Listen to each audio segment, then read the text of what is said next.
형제와 여러분 안녕하세요. 오늘은 12월 22일 목요일 순종하는 삶에 임하는 복이라는 제목으로 레위기 26장 1절부터 13절까지를 묵상합니다. 1절 너희는 자기를 위하여 우상을 만들지 말지니 조각한 것이나 주상을 세우지 말며 너희 땅에 조각한 석상을 세우고 그에게 경배하지 말라. 나는 너희의 하나님 여호와임이니라. 자, 하나님께서 이스라엘 백성들이 이제 가나안 땅에 정착해서 거기에 살아갈 텐데 10계명의 말씀을 주셨지만 특별히 그것에서 두 가지를 말씀하십니다. 하나는 우상을 섬기지 말라는 거예요. 근데 그 전제가 1절에 보면 너희는 자기를 위하여 우상을 만들지 말지니라.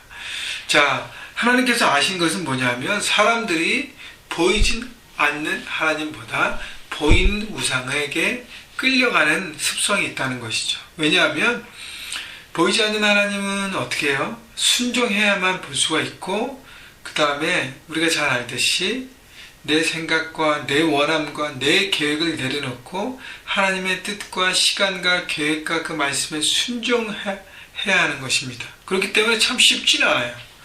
어떨 땐 내 마음과 내 계획과 내 타임과 모든 것이 있잖아요. 그죠? 그것을 내려놓기가 시간이 가면 갈수록 나이가 먹으면 먹을수록 쉽지 않습니다. 그렇기 때문에 하나님께서 요구하시는 그것을 따르기보다는 내가 원함, 내가 바람, 내 계획, 이것을 만족시키는 우상에게 찾아가는 것이죠. 우상에게 마음을 드리는 것입니다. 그리고 그냥 내 멋대로 살아야겠다라는 생각을 가지고 우상에게 마음을 드리고 주상과 조각과 이런 걸 만들면서 내가 절하고 그것을 쥐고 내가 흔드는 것입니다. 바로 그것이 주권이 누구에게 있는 것이냐는 거예요. 우상을 섬긴다는 사람들은 주권이 자기한테 있습니다. 그래서 우상에게 절하고 물질을 드리고 또 복을 빌고 결국 나만을 위해서만 채우는 삶을 사는 것이죠. 그런 하나님은 뭐라고 말씀하십니까? 말씀에 순종하고 하나님 뜻에 따라서 내 모든 삶과 내 모든 계획과 내 모든 것들을 고치고 나가야 하나님 뜻 안에 있는 삶을 살지 않습니까? 그렇기 때문에 하나님께서 원하시는 것은 주권이 하나님에 있으면 순종하고 나가는 삶을 살아야지 네 마음, 네 이기적인 것을 채우기 위해서 우상에게 삶을 드리는 것은 안 된다라고 말씀하시는 것이죠. 2절 너희는 내 안식일을 지키며 내 성소를 경외하라. 나는 여호와니라. 나는 내 안식일을 지키며, 안식일의 주인이 바로 하나님, 내 안식일을 지키라 그랬습니다. 가나안 땅에 정착하면서 많은 일들을 해야 되고 많은 것들을 해야 되지만 안식일을 지키고 쉼을 가져야 하나님 안에 계획된 그 삶을 살아갈 수 있다는 것이죠. 안식일도 지키지 않고만 7일 동안 일하고 계속 일하면서 내가 원하면 이루려고 하는 그 모든 것들을 내려놓으라는 것입니다.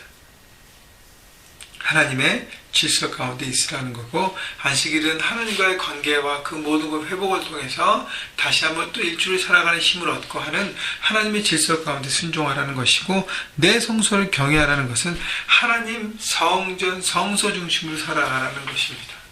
여러분, 이상하게도요, 여러분 잘 알겠지만 가정보다도 교회 안에 내 삶, 신앙생활이 행복해야 내 가정도, 직장도, 학업도 다 행복하는 것을 여러분 알 것입니다.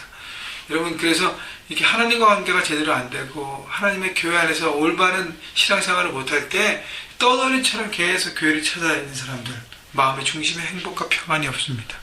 여러분, 그래서 중요한 것은 뭐냐면 하나님의 성소를 바라보고 예배하고 하나님 중심으로 살아갈 때 나머지가 하나하나 회복되는 것을 바라보고 하나님께서 이스라엘 백성들에게 그것을 말씀하시는 것입니다. 3절 너희가 내 규례와 계명을 준행하면, 자, 조건절이 나옵니다. If you follow my decrees and are careful to obey my commands 라고 나옵니다. 너희가 내 규례와 계명을 준행하면, 조건은 뭐예요? 준행하면, 순종하면 복을 얻게 되고 불순종하면 저주를 받게 되는 것이죠. 이것이 바로 하나님께서 말씀하시는 어떤 그 하나님의 어떤 원리인 것입니다. 하나님께서 규례와 계명을 다 주셨어요. 이것을 순종한다는 것은 하나님 중심으로 하나님의 주재권을 인정하고 살아갔다는 것이고, 불순종하면 내 마음대로 살겠다는 거예요.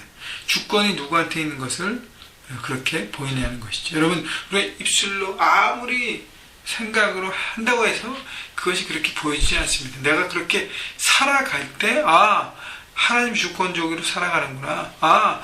네 주권적으로, 네 중심으로 살아가는구나. 내 중심으로 살아가는구나. 보여지는 것입니다. 그래서 준행하라는 것이죠. 그때 하나님께서는 4절, 내가 너에게 철따라 비를 주리니 땅은 그 산물을 내고 밭의 나무는 열매를 맺으리라. 하나님 중심으로 살고 순종하는 자에게 하나님께서 뭐예요? 이 모든 것을 너희들의 삶을 풍성하게 책임지시겠다고 말씀하십니다. 비를 준다는 것은 비는 하늘에서 내리지 않습니까? 하나님께서 철따라 때에 따라서 필요한 것을 공급해 주시겠다고 말씀하십니다. 6절, 내가 그 땅에 평화를 줄 것은 너희가 누울 때에 너희를 두렵게 할 자가 없을 것이며, 평강, 하나님께서 주인 되셔서, 하나님께서 우리 아버지 되셔서 가정을 지키고 영적인 모든 걸 지키는 것처럼 하나님께서 지키신다고 말씀하십니다. 그때 우리 안에 평강이 있는 것이죠.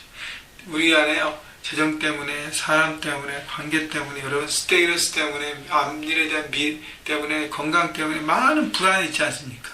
근데 그 모든 것을 뛰어넘는 평강을 하나님께서 주신다는 거예요. 하나님과 함께하면 나머지는 다 넘어갈 수 있는 것입니다. 7절, 너희 원수를 쫓으리니 그들이 너희 앞에서 칼에 엎드려질 것이라. 또 너희 5이 100을 쫓고 너희 100이 만을 쫓으리니 너희 대적들이 너희 앞에서 칼에서 엎드려질 것이요. 전쟁에서 승리한다고 말씀하신 것인데, 너희가 아무리 작은 인원이라도 큰 인원들을 이긴다는 것이, 전쟁은 하나님께 속한 것이다. 그래서 성경에 보면 전쟁할 때 이스라엘 백성이 칼과 하나요?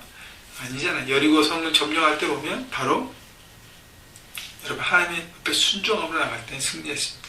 그렇게 이 땅에서 영적 전쟁 가운데 우리는 승리할 것입니다. 하나님을 순종하기만 하면 우리가 뭐가 있어서 아니라 하나님이 직접 싸우시기 때문에 우리는 승리하는 것이죠. 9절, 내가 너희를 돌아보아 너희를 번성케 하여 너희를 창대하게 할 것이며 내가 너희와 함께한 내 언약을 이행하리라. 자, 하나님께서 약속을 지키신다고 말씀하십니다.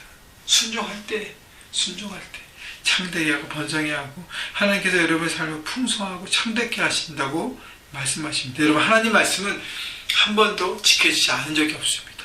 말씀을 믿으십니까? 그럼 믿으면 순종하십시다. 순종이 어려울 때 있어요. 왜냐하면 내 고집과 내 생각이 너무 강하기 때문에. 그런데 불구하고 내려놓으십시다. 그때 하나님 말씀이 우리 삶 가운데 이루어지는 것입니다. 12절, 나는 너희 중에 행하여 너희의 하나님이 되고 너희는 나의 백성이 될 것이라. 13절, 나는 너희를 애굽의 땅에서 인도하여 내어 그들에게 종된 것을 멸하게 한 너희의 하나님 여호와니라. 내가 너희의 멍에의 빗장을 부수고 너희를 바로 서서 걷게 하였느니라. 애굽에 있던 모든 종된 모습, 억압된 모습에서 모든 것을 자유가 해방을 주신 것이 바로 하나님 것을 기억하고 순종하면 애굽에서 모든 것을 승리하고 자유케 했듯이 새로운 가나안 땅에서 더 풍성한 삶을 누리겠다고 하나님 말씀하시죠. 그래서 언약 백성의 삶을 얘기합니다. 나는 너의 하나님 되고 너희는 나의 백성이 될 것이다. 우리에게 말씀하신 것은 너희는 나의 자녀이고 나는 너희의 하나님이 된다. 여러분, 하나님 우리 아버지가 되십니다.